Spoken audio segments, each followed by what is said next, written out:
for this? Are you down for this?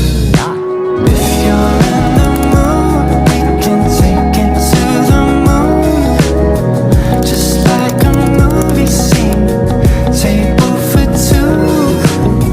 No need to be. Assalamualaikum warahmatullahi wabarakatuh. Waalaikumsalam warahmatullahi wabarakatuh. Selamat pagi semuanya. Pagi Bu. Sebelum mulai pembelajaran, alangkah baiknya kita berdoa terlebih dahulu. Berdoa mulai. Selesai. Gimana kabarnya hari ini? Baik Bu. Ini sepertinya banyak yang tidak hadir ya. Tolong ketua kelasnya catat ya teman-temannya yang tidak hadir hari ini. Nanti berikan kepada Ibu. Baik Bu. Hari ini kita mempelajari tentang siklus akuntansi. Nah, sebelum mulai pembelajaran, Ibu mau nanya deh, kalau kalian punya toko, kira-kira barang apa yang kalian mau jual? Kebutuhan toko. Kebutuhan toko. Ada lagi? Ya bagus. Coba tercapai ya. Terus pernah nggak kalian dengar istilah jurnal, buku besar, neraca saldo? Pernah Bu. Coba deh bayangin, kalian punya toko yang ramai. Kalau nggak dicatat, gimana kita tahu apakah toko itu untung atau rugi? Nggak tahu kan kalau nggak ada jurnal umum, neraca saldo, buku besar. Nah, maka itu kita butuh siklus akuntansi. Jadi hari ini kita akan belajar tentang siklus akuntansi. Tujuannya itu agar kalian paham bagaimana proses pencatatan transaksi keuangan hingga menghasilkan laporan keuangan yang rapi. Oke, kita masuk ke pembelajaran. Ada yang tahu apa itu siklus akuntansi? Apa itu? Ya, tahapan akuntansi. Terus proses Bu. Ya, proses. Oke, nah siklus akuntansi itu proses mencatat transaksi hingga menyusun laporan keuangan. Siklus akuntansi itu adalah serangkaian langkah yang diambil oleh perusahaan untuk mencatat, mengolah, menyusun laporan keuangan secara sistematis. Tujuannya untuk menghasilkan laporan keuangan yang akurat yang mencerminkan kondisi keuangan dan kinerja perusahaan. Jadi dengan adanya siklus akuntansi ini tadi, perusahaan bisa memantau kondisi keuangan yang secara efektif. Selanjutnya ada periode siklus akuntansi. Periode siklus akuntansi ini adalah waktu tertentu di mana seluruh proses akuntansi berlangsung dan laporan keuangan disusun. Yang umumnya itu ada 3 itu. Yang pertama bulan. Kalau bulan itu misalnya seperti 1 bulan, banyak perusahaan yang menggunakan periode ini untuk menyusun laporan keuangan. Yang kedua kuartal. Ada yang tahu kuartal itu berapa? Tidak tahu. Kuartal itu selama 3 bulan. Jadi perusahaan menyusun laporan keuangan itu setiap 3 bulan sekali. Jadi dalam setahun dia berarti menyusun 4 kali laporan keuangan. Biasanya itu digunakan bagi perusahaan yang terdaftar di pasar saham. Nah, yang 3 itu tahunan. Nah, periode tahunan itu yang paling umum digunakan, di mana laporan akhir tahun disusun setelah menyelesaikan siklus akuntansi.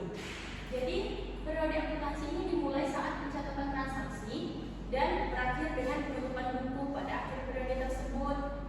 Setelah itu, laporan keuangan disusun dan dianalisis untuk memberikan gambaran mengenai kinerja keuangan perusahaan selama periode tersebut. Selanjutnya, itu tahapan siklus akuntansi. Itu ada 8. Yang pertama, pembuatan atau penyusunan bukti transaksi. Nah, proses pertama ini menyusun transaksi yang terjadi dalam perusahaan.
saldo hingga laporan keuangan.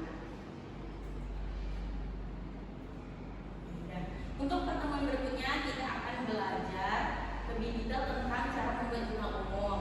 Jangan lupa pelajari materi yang hari ini. Semoga apa yang kalian pelajari hari ini bermanfaat. Terima kasih atas pertanyaannya, Ibu Sudari. Assalamualaikum warahmatullahi wabarakatuh. Waalaikumsalam warahmatullahi wabarakatuh. And I'm down for this.